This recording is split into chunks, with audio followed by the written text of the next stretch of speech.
Shalom, bien-aimés dans le Seigneur. Nous sommes dans la joie de nous retrouver ce vendredi 18 juin 2021 pour notre dernière méditation de la semaine. Nous allons lire pour cela dans Ésaïe 55, chapitre versets 9 à 10. Nous lisons au nom du Seigneur Jésus-Christ.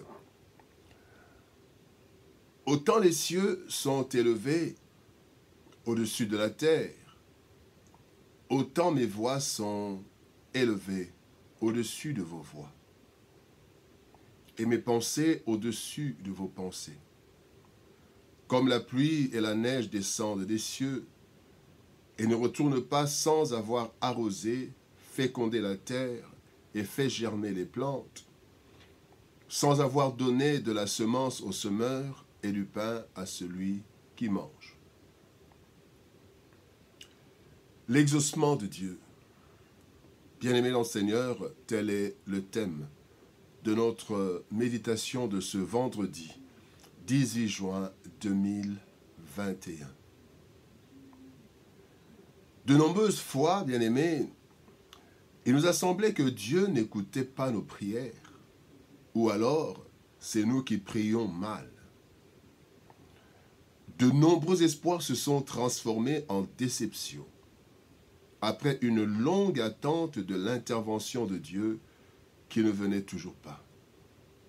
Pourtant, la Bible nous dit que Dieu est fidèle et qu'il n'est ni un homme pour mentir, ni un fils d'homme pour se repentir. Mais qu'est-ce qui explique ces nombreuses désillusions? C'est juste un problème du processus d'exaucement, l'exaucement de Dieu. Le texte du jour nous révèle deux choses importantes à ce sujet. D'abord, il y a un grand écart entre les voix et les pensées de Dieu et celles des hommes. Et la deuxième chose, c'est que les actions de Dieu suivent toujours un processus ou son timing. Il sera toujours difficile de comprendre Dieu dans ses plans et sa souveraineté.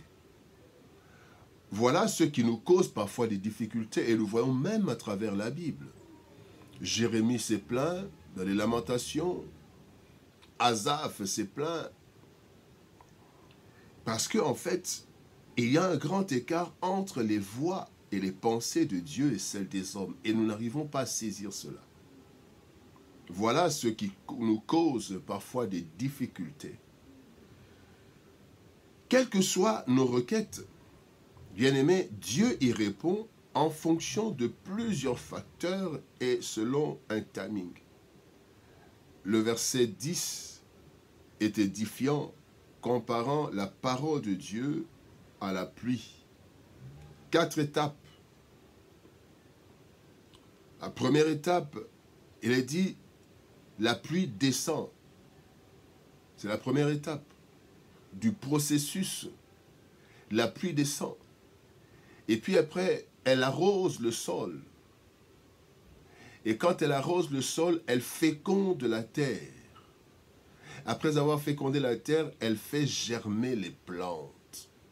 C'est seulement après qu'elle donne de la semence au semeur et du pain à celui qui mange. Et il en est de même lorsque nous prions. L'exaucement a un processus ou un timing que Dieu seul maîtrise. Et nous avons des difficultés parce que nous ne voyons pas ce qui se passe. Pendant que la pluie tombe, nous ne voyons pas le pain. Mais en fait, cette pluie a pour objectif apporter le pain. Et c'est tout un processus. Alors nous allons voir, bien-aimés, 4 facteurs déterminants pour l'exaucement. 4 facteurs déterminants pour l'exaucement. Le premier facteur qui détermine l'exaucement, c'est le plan de Dieu. lorsque Dieu a créé le monde, il l'a fait selon son plan. Il a un plan pour chacun de nous, individuellement, mais aussi en tant que communauté. Il dit à Israël, dans Jérémie 29, 11, « Je connais les projets que j'ai formés sur vous. » Et à Jérémie, dans Jérémie chapitre 1, verset 5, il dit, « Avant que je t'eusse formé dans le ventre de ta mère, je te connaissais, avant que tu fusses sorti de son sein, je t'avais consacré. » Il y avait déjà un plan. Au sortir du ventre de sa mère, Jérémie était déjà consacré.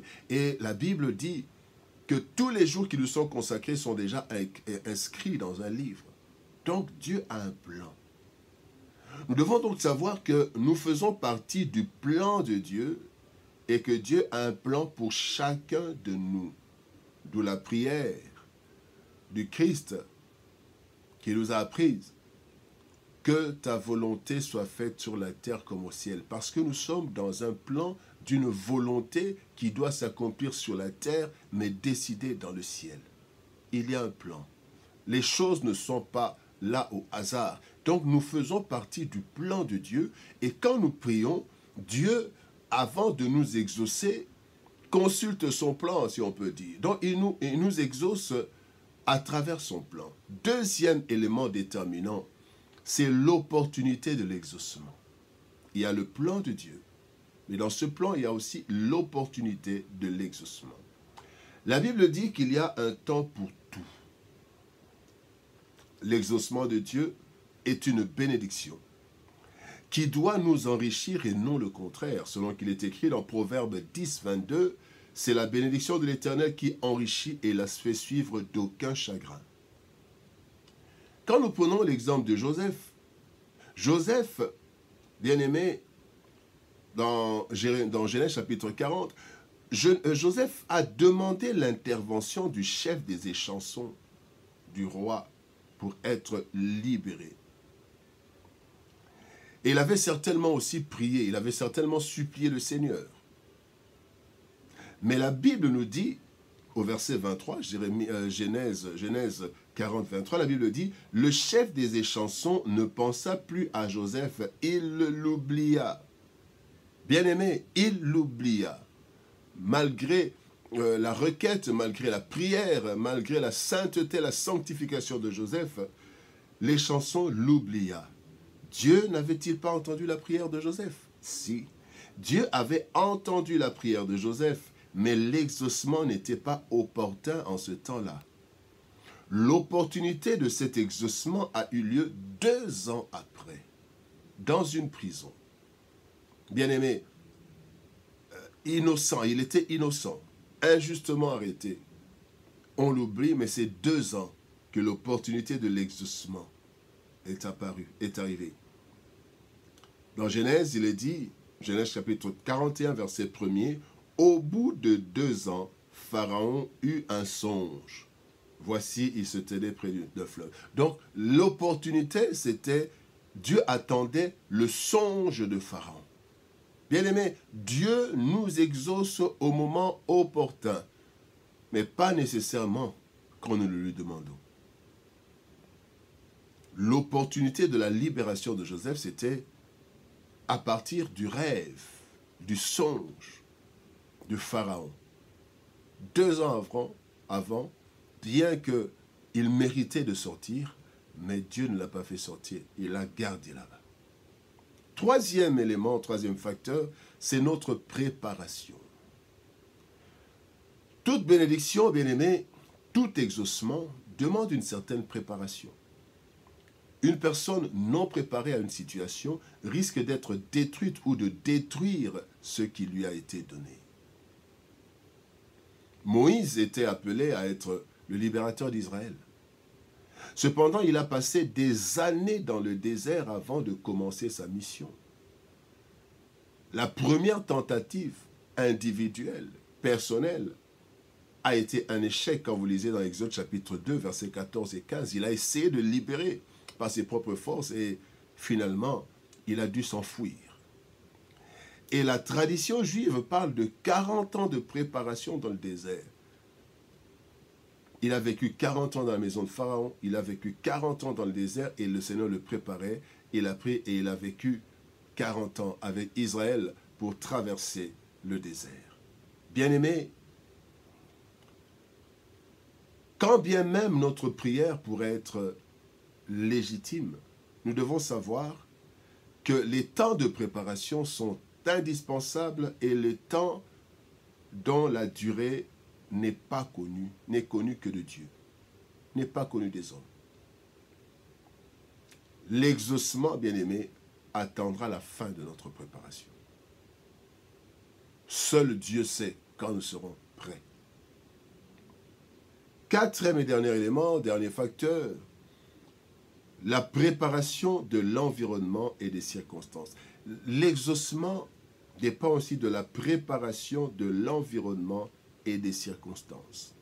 Dieu a placé l'homme dans le jardin après avoir bien préparé le cadre.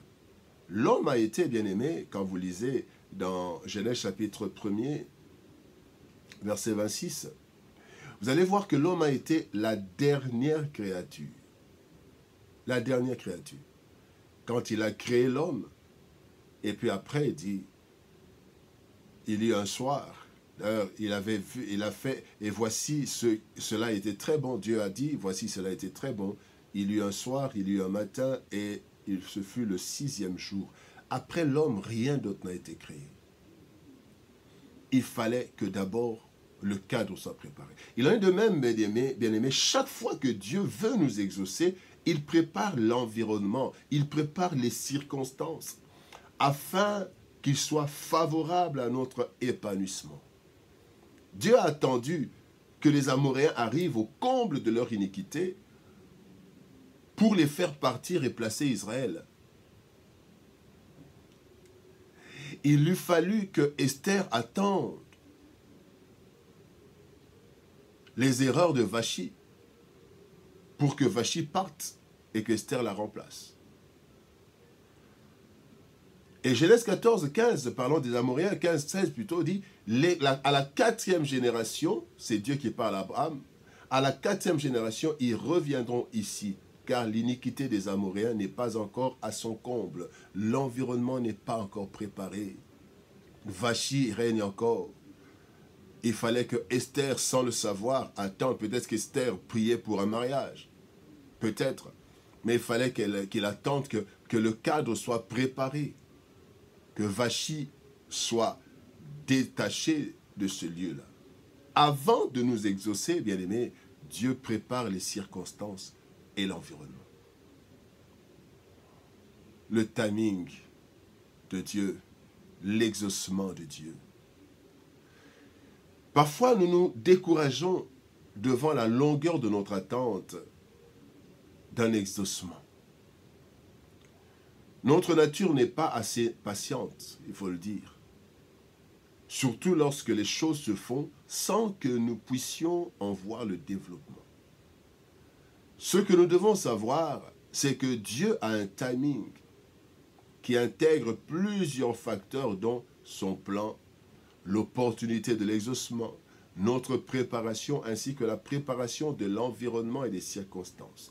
Tout cela fait que nous estimons souvent que les choses de Dieu traînent. Faisons-lui confiance. Elles traînent peut-être, mais elles sont solides et durables. Dieu est fidèle. Il nous exauce au temps convenable. Que Dieu nous bénisse. Shalom, au revoir, bon week-end et à lundi.